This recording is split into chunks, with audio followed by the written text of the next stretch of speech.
have you sacrificed? How many days have you pushed past your needs, your wants, the things that you needed to do for you so that you could empty your cup for somebody else? Some minutes. Jesus. How many times have you foregone being in the relationship with the you that you are today? Not this ideal version of you, the you dream that you could be. But the you that you actually are. Because sometimes we do that too. We will be in relationship with who I dreamed I could be. Oh, I could have been famous. I could have been taller. I could have had a longer neck. I could have been nicer guy.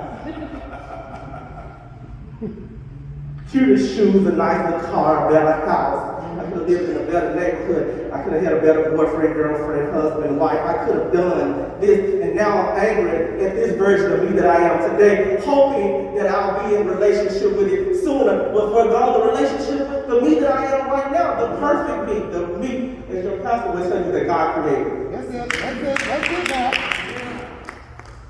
So are you in a relationship with you? Or are you in a relationship with everything else? And what have you sacrificed so that you can be in relationship with those things? Anybody who knows me knows that I believe in two things. I believe in safety and I believe in support. And I believe that as an individual, you should get them physical safety. Nobody will run up in this church and hurt you. There won't be a shooter pushing down at our door. There won't be anybody who will do anything terrible to us. Physical support. If I'm hungry, there'll be food. Okay? It's a church, so I know it's going to be some food if I'm hungry. One of these good mothers will come and put a meal on me. She'll put it at my front door. She'll sit with me for a second while I eat it. Physical support. If I'm homeless, somebody will give me shelter. They'll house me. There'll be some physical support. I believe in emotional safety.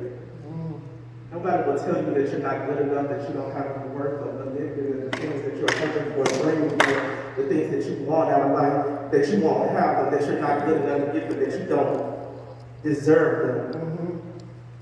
That you ain't, I can say this is a church, and you won't never be. Help somebody. I don't say that to you. I believe in emotional support too. That if I'm alone, if I'm sad, if I'm depressed, if I'm hungry for something, emotionally, love, the feeling of being connected to somebody, that there will be somebody there to support me as I'm having those feelings. Not to fix them. Because don't be like somebody to fix them.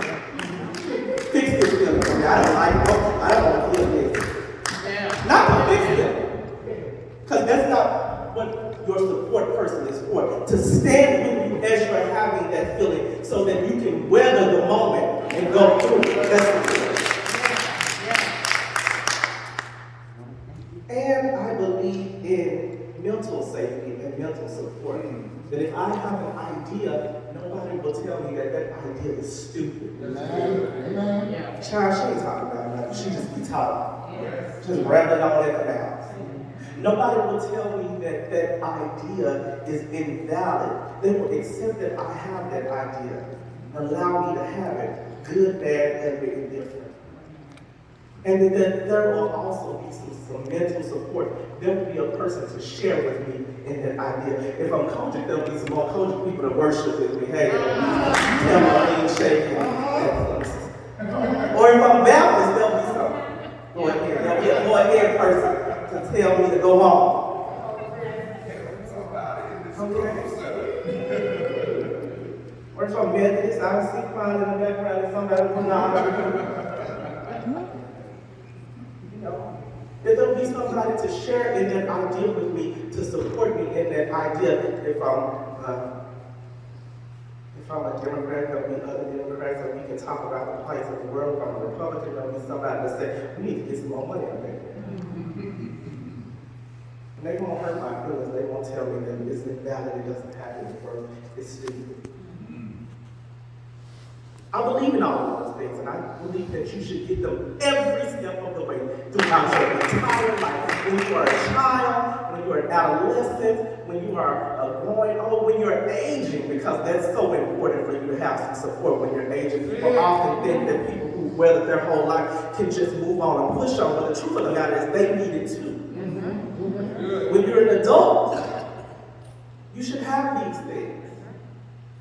But I know that there is a moment, or there are a multitude of moments where something comes crashing down into that safety and that support, and it destroys my feeling of safety and support. And whenever that happens, my life is changed, it is thrown askew. I don't feel those things anymore. Something has happened and I no longer feel safe. Something has happened and I no longer feel supported. And when that happens, I behave differently. I see the world differently. I interact in the world differently. I show up differently. Something has happened to take me off of this belief that I deserve to be both safe and supported. Somebody tells me something, they say something to you, you ugly, you stupid, you ain't worthy, you a fool. Somebody does something to you, sneaks into my room at night, touches me when I'm not supposed to be touched. Somebody hurts me, harms me, takes me away from family and friends. Something happens, and when that happens, I am forever changed.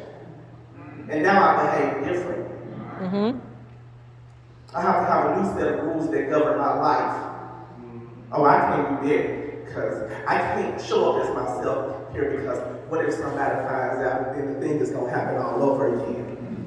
I can't say what I really feel, because what if you don't like me anymore and then I don't feel supported by you? I can't show up as my true self. I can't trust you. I can't love you. Something so big, something nebulous comes along, knocks you out of that feeling of safety and support.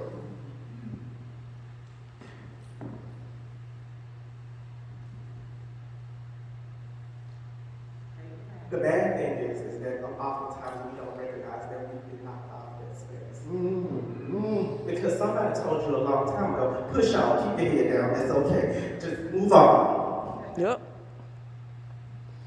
They said, pray about it, but they didn't offer you any works to do to go along with the prayer.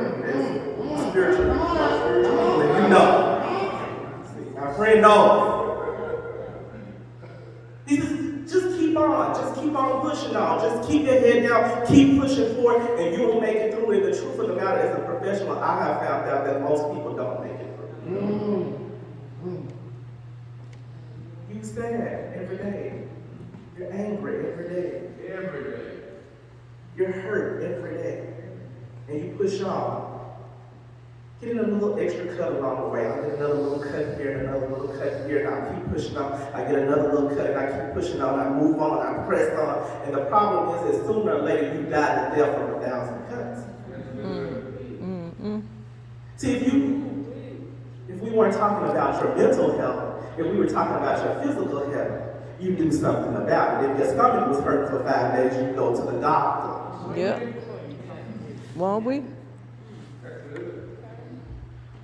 If your leg was sore for 5 days straight, 7, 8, 9, 10 days, you'll say, oh Lord, somebody give me to a physician. Let me do something about it. For some of you, it didn't even got to be that complex. If 5 strands of your hair fell out today, you'd be like, Lord, Lord. That's a problem. Okay?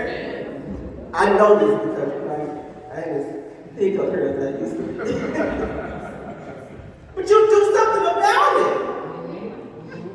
But why when you're sad, when you have grief, when you're feeling low, when you're feeling unloved, or when you're feeling my favorite one, when you're feeling alone, like there ain't nobody in the world going through what you're going through, but you say, I ain't gonna do nothing about it, I'm just gonna stay here and I'm gonna press on. You say, let me stay in relationship with everything else but me. You've done yourself a disservice. Because if anybody deserves to feel loved, feel happy, feel supported, if anybody deserves to feel valid, why not you?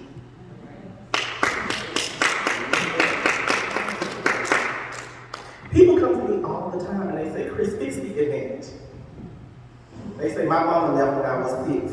She dropped me off at my auntie house. Fix that. How you fix that? They say my daddy didn't never show up. He wasn't never dad. Fix that, Chris. Fix that. They say my wife, she won't do what she's supposed to do. Fix that. My husband won't take out the garbage can. Fix that. My job keep getting on my nerves. The white woman, she upset me. Every time I walk in the room, she passes aggressive. But I just think that perhaps maybe you could fix Chris. How do you fix that? And I say, listen to me. I can't change what has already happened to you. I can't fix that. I can't change the event, but I can change is the way you think about it and feel about it. That's good. Well, let me correct myself. I can't change you. You can change it. You can feel about yourself something different. You can see yourself as something different. You can show up for yourself in a way that you've not shown up for yourself before. But you've got to be clear about the fact that you are not in relationship with yourself when you are supposed to be.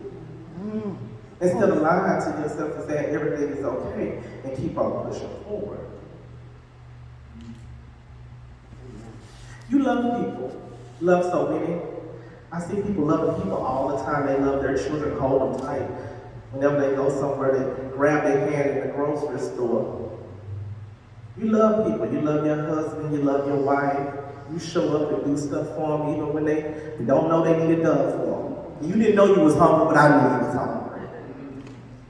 You didn't know you was sleeping, but go lay down. You're sleeping. You know, you start talking this nonsense when you get sleepy. Go take a nap. But when you sleeping, when you hungry, when your spirit is weak, when your thoughts about yourself are low, do you take a step off the wheel? Do you take a moment to refuel yourself? Or do you just keep pushing on? And if you do you realize how dangerous it could be for you in the end? I ask my client, what are you willing to give up? I'm going to ask you the same. What are you willing to give up in your life so that you can be back in relationship with yourself? Not in relationship with everything else, but back in relationship with you. What are you willing to give up so that you can hold yourself back in a place of esteem? To love you, to treat yourself well. Some of you don't even like yourselves. You haven't forgiven yourself. You think about the things you should have done and you could have done, how I could have showed up, what I was supposed to do for him or her, why I didn't do this, why I could not have been there in the way that I was supposed to be there, holding yourself to a standard that is unimaginable and unrealistic.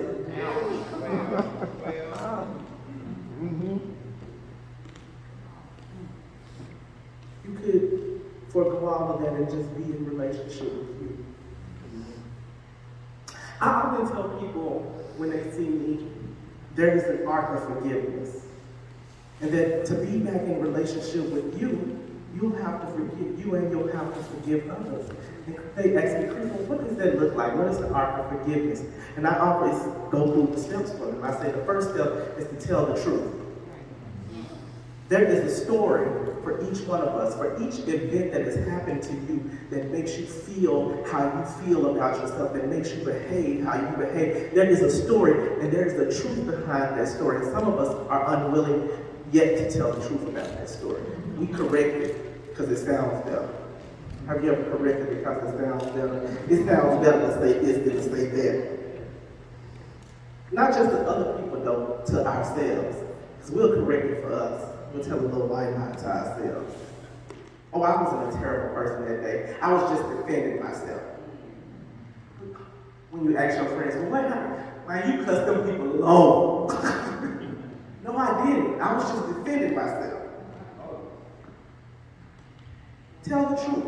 Tell the whole story. Tell the story of your experience so that you can align with what really happened, not just from your viewpoint, from the viewpoint of others. Tell the truth about your experience. The second thing you need to do is you need to name your hurt, your pain, your grief, your guilt, your shame, all the things that you do to poison your own belief about yourself. Amen. Be truthful about that. I'm hurting. Here's what happened. When my mom told me off at my auntie house, I've been hurting ever since then. My dad didn't never show up. I've been hurting ever since then. I have never come into reality about who I am as an individual. Some aspects of it I still don't like. I'm ashamed of. I've been hurt ever since then. Be truthful about what it is that you feel. The next thing is to realize the humanity in yourself and in others. See, because you want to be infallible, but I'm sure your pastor told you there's only one infallible being. I'm sure y'all have had 1,000 conversations about that. But you want to be infallible, indestructible. You want to be held to the highest of standards. You want to be of no mistakes, of no tarnish. But the truth of the matter is you're just a person having an experience. And sometimes that experience is hard. Be truthful about your humanity. Give yourself the reprieve you would give other people. So easy is it for you to forgive other people. You say all the time, don't worry about it, just go, it's okay. You ain't pay me my $50 back. I said, you weren't going to pay it back anyway, just go ahead. You was late, just go ahead. You just don't go talk. You was nasty. I know you nasty sometimes, just go ahead. But you don't forgive yourself when you're put in the same predicament. I should have done more. I could have been bigger. I could have did better. But you're just a person having an experience. And do the same for other people. Because they are just people having an experience. The dad who couldn't show up, maybe he didn't have the ability to show up. Maybe it wasn't in him to be a dad.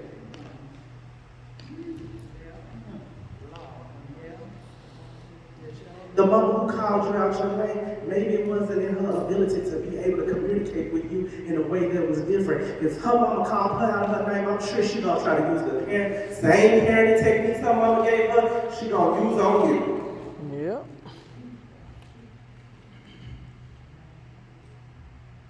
The friend that has wronged you, just a person. You may not have been their intent, but we do know that intent and impact are two different things. They are two different things. You may not have intended to do something, it doesn't mean that it hurt you now. I'll hold you to that. But you've got to be okay with recognizing that these people are not evil people. Just good people having a bad experience exhibiting bad behavior. I'll give you a prime example. Anybody ever watch TV when there is a shooter? When the people come into the school, God forbid, and they shoot up everybody, what is the first thing they say about the little white boy? What they say, because it's not a little white boy. What do they say about it? What do they go neighbors say? He was just the sweetest Christmas cookies, he was sweet as pecan pie. I just can't believe it happened.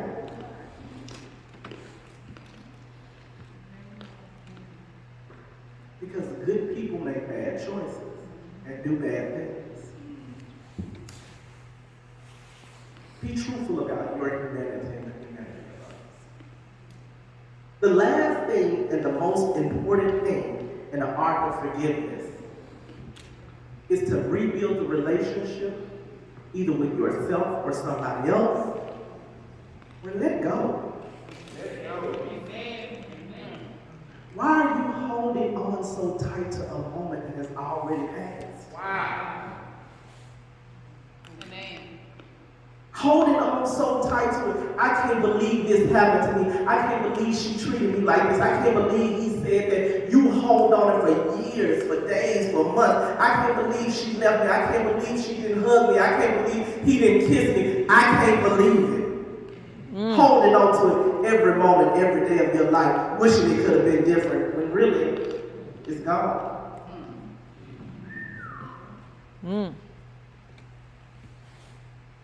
Let go. Either fix the relationship or let go.